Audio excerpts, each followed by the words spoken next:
Gracias a usted por darse este tiempo y es que el motivo es más que importante. Acaba de llegar a la ciudad del Cusco los restos de Rosalino Flores y está siendo escoltado desde el aeropuerto por una multitud de gente que realmente está clamando justicia porque es muy difícil dejar de indignarse por este caso porque hay imágenes, tenemos hechos que están pues nos relatan cómo han pasado cómo ha sido asesinado prácticamente Rosalino y yo quisiera preguntarle a usted cuáles son las acciones inmediatas que se deberían tomar apenas fallece, pues aunque sea después de días, ¿no? Una persona víctima de esta represión policial. Sí, efectivamente, creo que es imposible no indignarnos por esta grave situación que ha enfrentado Rosalín, de solo 22 años de edad, a quien se le ha truncado un proyecto de vida. Quiero recordar que este hecho sucedió aún el 11 de enero en la ciudad de Cusco y él permaneció aquí en Lima casi 59 días, hospitalizado en el arzobispo Loaiza. Estos más de 30 perdigones que impactaron directamente en su cuerpo significaron el daño a varios órganos principales, pero especialmente a su intestino, estómago, que prácticamente lo condenó a una nutrición parenteral que significaba que él no podía volver a probar un alimento sólido y consumía por una sonda a través de una alimentación especial. Esto iba a generar un conjunto de efectos y de hecho lo que ha generado, porque incluso a él se le retiró un poco más de 1,20 m del intestino. El caso de Rosalino hoy creo que nos permite hablar sobre la grave situación sobre los heridos, un tema que lamentablemente hablamos cuando un herido fallece, cuando hay una situación grave. Por lo menos yo vengo haciendo seguimiento a varios casos en específico y el caso de Rosalino es una situación penosa, dolorosa, pero como él existen otros casos que me permito señalar. Por ejemplo, el caso del señor Víctor Rojas Alarcón, que ha quedado parapléjico, él nunca más volverá a caminar, un herido de la zona de Andahuaylas, que está esperando hasta el momento que pueda habilitarse una cama en el Instituto Nacional de Rehabilitación, donde esperamos que ojalá esta situación pueda mejorar y está enfrentando evidentemente un impacto en su salud mental.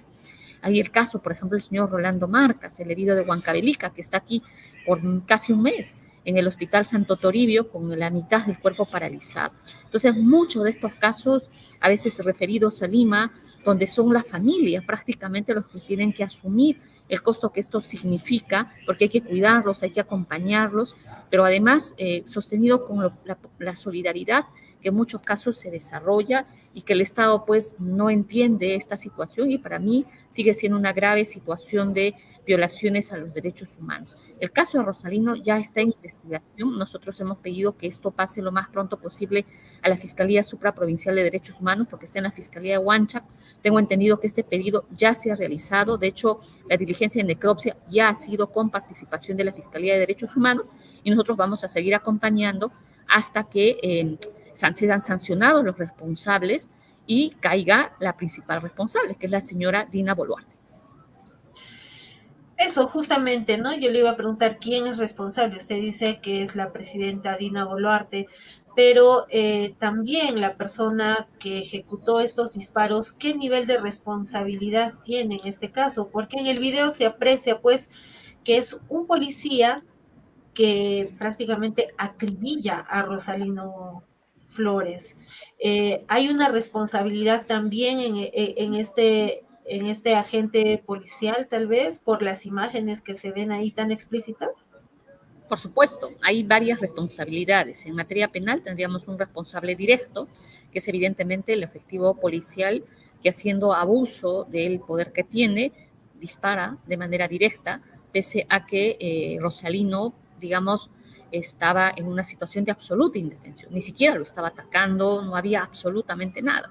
Lo segundo, hay una responsabilidad, hay una autoría inmediata también de los altos mandos de la policía, el jefe de plan de operaciones, la persona que dispuso esta forma de actuación absolutamente represiva en Cusco, porque recuérdese que esto pasó en la calle 28 de julio, donde además fueron heridos otras personas, y hubo incluso una persona fallecida. Y tenemos otros responsables que son las autoridades políticas. en este caso la señora Dina Boluarte, el señor Otárola, el que fue el ministro del Interior, que evidentemente tienen una responsabilidad política, porque fueron ellos los que tomaron la decisión política de reprimir. Entonces ellos tampoco pueden lavarse las manos, así que estamos hablando de varias corresponsabilidades. Doctora Luque, usted siempre, antes de ser congresista, también se ha desempeñado como abogada defensora de los derechos humanos, así que su experiencia en este campo es vasta. ¿Cuál sería la sanción, si se va a llegar a sancionar realmente a estas personas, o es que quizás el tiempo va a dilatar el proceso y al final pues no se va a alcanzar la justicia? ¿Cómo usted ve un pronóstico futuro a este caso? Sí, yo creo que sí va a ser un proceso largo, como lamentablemente en estos casos donde hay violaciones a derechos humanos ha costado alcanzar justicia. Hay que recordar los casos de la época dura del conflicto armado interno, lo que nos costó a las víctimas, a los abogados defensores de derechos humanos alcanzar sentencias emblemáticas. Fueron casos de 15, 20 años de juicio, muchos de los cuales incluso tuvimos que llevarlo a la Corte Interamericana de Derechos Humanos.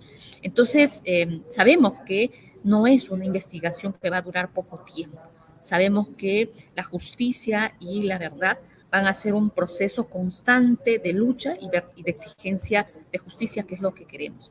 Así que creo que de eso yo soy absolutamente consciente. Sin embargo, sobre este tema en particular, creo que ya hay múltiples investigaciones desde fuera, recomendaciones, actuaciones que, por lo menos en este caso en particular, a mí sí me hacen prever que tarde o temprano el Estado va a asumir las consecuencias civiles y penales de lo que esto ha significado.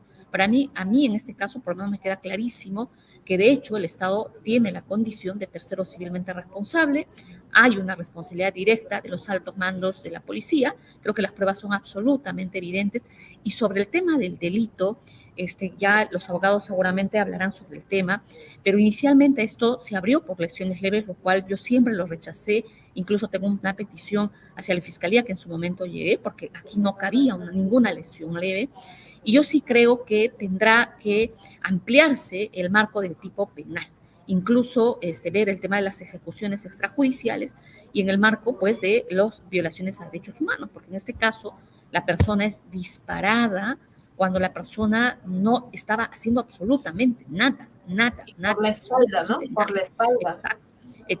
Directo. Entonces, y son alrededor de 32 perdigones. En el marco de la necropsia se le retiró casi como 20. Entonces, y creo que en el marco de las primeras intervenciones quirúrgicas entre 9 y 10. Entonces, estamos hablando de un acto grave de violaciones a derechos humanos, de una ejecución extrajudicial que inicialmente produjo una lesión grave, pero que luego generó una muerte de su vida.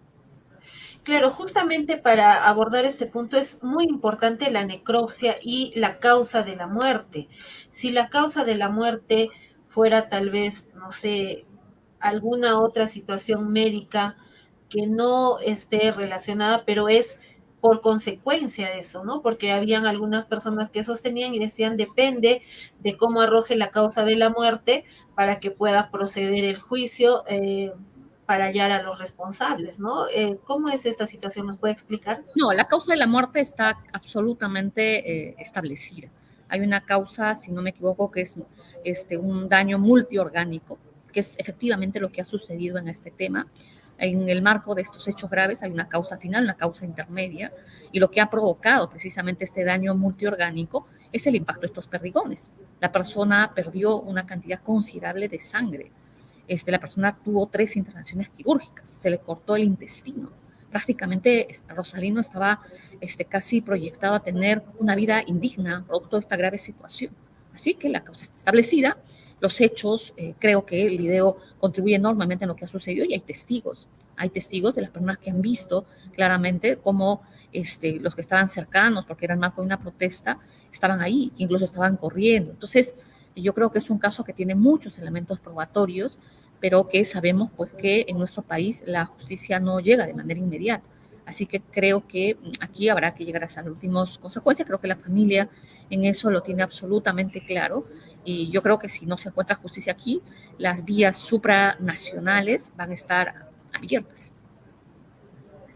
Así es, doctora. son bastantes casos terribles. Realmente hay imágenes, videos de ejecuciones, como usted dice, prácticamente son ejecuciones, ¿no? El médico de Puno, Rosalino acá en Cusco, bueno, en Cusco también hemos tenido a Remo Candia, que ha También. fallecido, y también otras situaciones, ¿no? En Apurímac, en la misma tierra natal de Dina Boluarte, ha fallecido también otro joven con un disparo, a causa de un disparo, ¿no?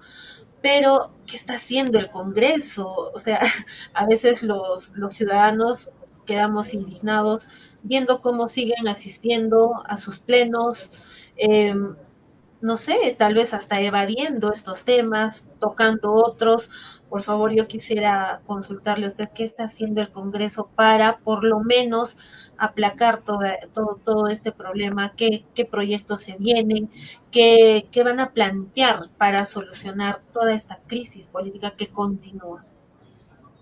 Bueno, el Congreso es una institución absolutamente desprestigiada. Yo no voy a negar eso.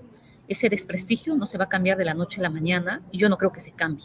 Después de las barbaridades que el Congreso de la República ha tomado posición, especialmente con su negativa a aprobar un adelanto de elecciones, que desde mi punto de vista era una medida que ayudaba a que la población tome decisión de elegir nuevos actores políticos. Así que el desprestigio va a estar.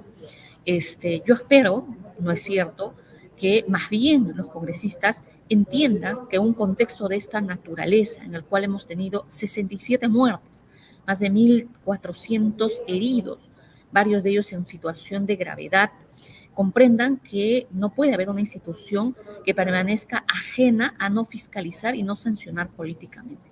Eso para mí es doblemente indigno. Por esa razón es que yo, por lo menos, de manera individual, yo sí he tomado la decisión política de presentar varias denuncias. He presentado 2 denuncias penales, denuncias de habeas corpus, denuncias constitucionales. Estoy, de hecho, conociendo de cerca varios procesos de investigación. Estoy siguiendo de cerca alrededor de 17 casos, entre casos de fallecidos, heridos, que conozco de manera cercana. No es que voy un día y ya. Ellos saben perfectamente que voy incluso a veces diario a los hospitales. Toda esta semana de representación que así le llaman, yo le estoy dedicando a este tema y yo he renunciado a mi pago de la semana de representación. Lo he renunciado hace como 2 meses, yo no recibo ese pago porque considero que es inadecuado en este contexto. Y yo me voy a seguir dedicando a los casos que yo estoy siguiendo con relación a su recuperación de salud, con relación al tema de las denuncias penales, con relación a seguir denunciando públicamente la historia, la vida, porque creo que no se trata solo de mencionar el daño y la lesión que se ha generado producto de las violaciones de derechos humanos de este gobierno.